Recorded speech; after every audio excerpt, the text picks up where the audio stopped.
Rule number 11. A simple question that has a yes or no answer is formed by adding a ne to the end of the first word, usually.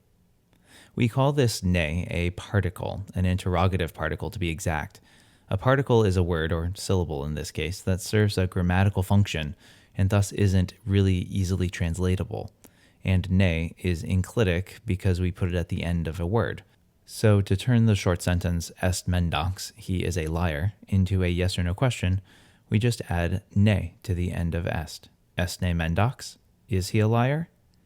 Vis ne ire mecum ad forum?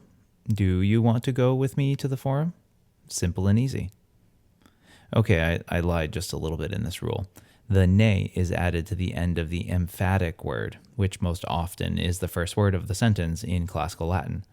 So in this sentence, hic ne vir in patria morietur, will this man die in his fatherland? The ne serves to emphasize the hic, will this man, not that man, die? And in fact, we see situations where ne isn't the first word of the sentence, like in this example from Cicero.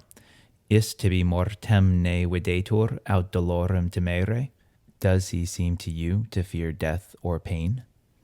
The ne added to the mortem gives that option greater stress. Is it death or pain that he seems to you to fear? A couple of more examples before signing off on this one. Quem ne egos eruavi from Plautus.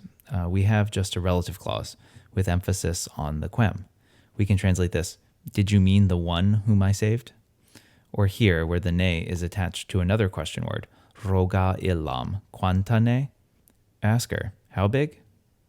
Sometimes you'll see the ne attached to another word, like non, to form nonne, and I'll deal with this one more in the next video.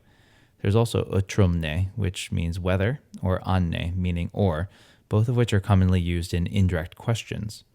In Plautus, we have the word skin, which is a contracted form of skisne, meaning do you know?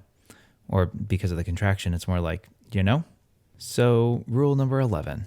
A simple question that has a yes or no answer is formed by adding a ne to the end of the first word, first, usually.